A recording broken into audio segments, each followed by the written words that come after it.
Assalamualaikum warahmatullahi wabarakatuh. Ketemu lagi dengan saya di mata pelajaran teknologi jaringan berbasis luas atau sering kita mengistilahkannya dengan WAN, Wide Area Network. Khusus untuk kalian yang masih duduk di kelas 11 program kalian TKJ, ya kita ketemu lagi di channel SMK Negeri 1 Wonosobo. Dan wajib bagi kalian untuk selalu subscribe ke channel ini ya, karena untuk subscribe itu adalah gratis. Oke, kita mulai di materi kali ini. Setelah kalian minggu kemarin sudah melihat materi di psikologi, untuk kali ini kita di channel SMK, channel YouTube. Ulasan yang akan kita bahas di sini adalah yaitu di bab 2, yaitu mengkonfigurasi wireless, atau kalian biasanya kan kenalnya dengan istilahnya WiFi. Nah, WiFi itu apa sih? WiFi, ada yang tahu? Tentu ada yang berteriak, itu singkatan dari apa itu wireless? Wireless Fidelity ya. Jadi tujuan pembelajaran kita kali ini adalah yang pertama adalah mengevaluasi jaringan nirkabel, kemudian yang kedua mengevaluasi permasalahan jaringan nirkabel, kemudian yang ketiga mengkonfigurasi, maaf itu tulisannya salah ya, mengonfigurasi atau bagaimana yang betul, gimana mengkonfigurasi atau mengkonfigurasi jaringan nirkabel, dan yang terakhir adalah memperbaiki jaringan nirkabel. Biasanya kalian kan kalau menggunakan handphone itu kan mesti goleki goleki wifi yang gratisan. Nah, itu kan berarti Anda memanfaatkan jaringan nirkabel. Artinya nirkabel sendiri adalah nir itu tanpa kabel, berarti ya kabel. Jadi jaringan yang tanpa kabel. Oke. Peta konsepnya adalah untuk mengkonfigurasi wireless.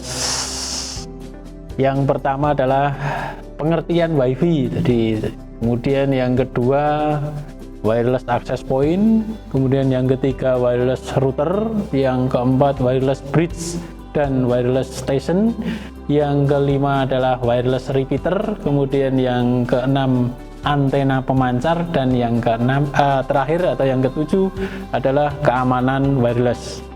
Ya, dari peta konsep di sini yang terpampang di layar, pengertian WiFi adalah wireless fidelity, itu jelas, Anda udah tahu tuh. Atau mungkin dari sekian ini yang sudah dipaparkan di sini, mungkin Anda udah kenal ya, karena udah baca modul minggu kemarin.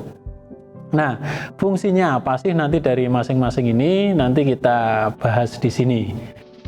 Dan tak lupa untuk kalian yang di rumah, di masa belajar dari rumah ini, yang memiliki laptop atau memiliki PC atau mungkin bahan yang ada Android, jangan lupa kalian install untuk simulasi jaringannya menggunakan Cisco Packet Tracer ya, Cisco Packet Tracer. Jadi karena kita terbatas ya, karena di masa pandemi ini kita tidak bisa datang ke sekolah, padahal labnya nganggur, ini udah nganggur berapa bulan. Jadi nanti Anda bisa belajar jaringan menggunakan aplikasi, menggunakan simulasi, menggunakan Cisco Packet Tracer.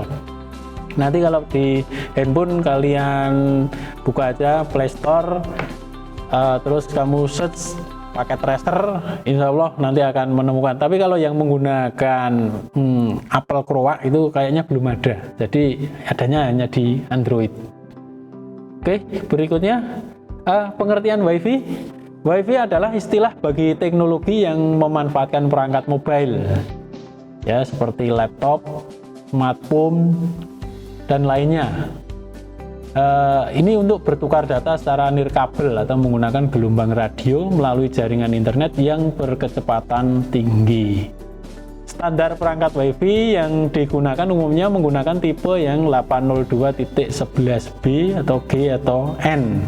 Nah, mode koneksi ini antara perangkat wireless dapat dilakukan dengan beberapa tipe, yaitu yang ad hoc, infrastruktur, dan hibrid. Nah, dari yang ini ad hoc mungkin Anda sering melakukan ya, ketika mungkin Anda mengerjakan tugas dari Bapak Ibu guru, ketika itu Anda pakai laptop, terus ternyata laptop itu harus dihubungkan.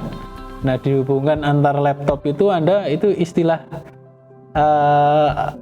jaringannya apa? Ad hoc, infrastruktur, atau hybrid?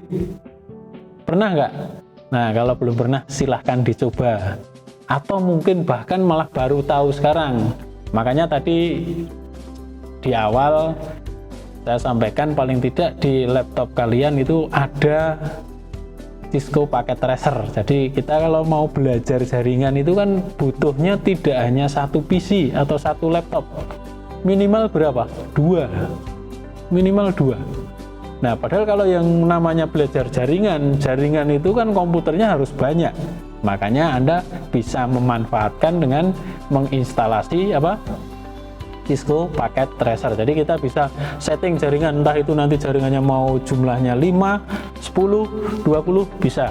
Atau mungkin ada yang 5 laptop, 5 PC, 5 smartphone bisa. Nah, ini baru nanti kita belajarnya di situ dulu. Tapi yang terpenting yang kalian jangan sampai tinggalkan adalah penguasaan untuk subnetting. Ketika Anda belajar seperti itu tapi subnetting Anda lemah, ya udah, Anda tidak bisa kemana-mana, tidak bisa berkomunikasi ke jaringan tersebut. Oke. Berikutnya, ini yang sering kalian cari biasanya. Kalau dimanapun, di gedung apapun, atau mungkin bahkan di alun-alun biasanya digoleki yang jenenge hotspot. Nah, ini pengertian daripada hotspot itu apa? Nah, hotspot ono sing berbayar, ada yang gratisan. Bahkan Anda seringnya kan cari yang gratisan. Syukur-syukur ngon kancone di tethering, jadi itu kan jadi sentralnya hotspot. Hotspot adalah istilah untuk menyebut area yang menyediakan koneksi internet berbasis WiFi melalui wireless local area network atau yang sering disingkat dengan WLAN, yang menggunakan router yang terhubung dengan Internet Service Provider, atau yang sering disingkat dengan ISP. Nah, saya tanya sekarang, ISP yang ada di Wonosobo ada berapa? ISP yang nasional? Atau mungkin, tapi yang paling umum di sini kebetulan yang di Wonosobo itu yang banyak dikenal oleh masyarakat hanya satu, yaitu apa? ISP-nya ada itu dari Telkom. Perusahaan yang lain masih belum banyak yang masuk di Wonosobo, padahal sudah ada. Contohnya yang dari PLN. Yang dari PLN itu dinamakan dengan Icon Plus. Tapi yang memanfaatkan belum pada pelanggan-pelanggan yang di rumahan. Jadi masih di instansi. Hotspot biasanya dilengkapi dengan registrasi dan metode keamanan tertentu seperti login dengan username dan password, atau hotspot dengan sistem Anda sering yang paling banyak di pasaran yaitu menggunakan mikrotik. Jadi Anda beli voucher untuk connect ke suatu hotspot. Nah, itu ya. Jadi biasanya dilengkapi dengan registrasi dan metode keamanan tertentu. Nah, itu untuk apa? Untuk membagi biar nanti bandwidth itu tidak untuk rebutan. Jadi udah dibagi-bagi sesuai dengan usernya. Beberapa aplikasi untuk melakukan scanning lokasi hotspot dan melakukan koneksi itu banyak sekali di internet. Jadi salah satu contohnya adalah aplikasi Netspot yang khusus digunakan untuk komputer berbasis Mac OS dan Windows 7 ke atas ya. Terus yang kedua Insider yang dirancang khusus untuk Windows 7, Windows 8 dan Windows 10.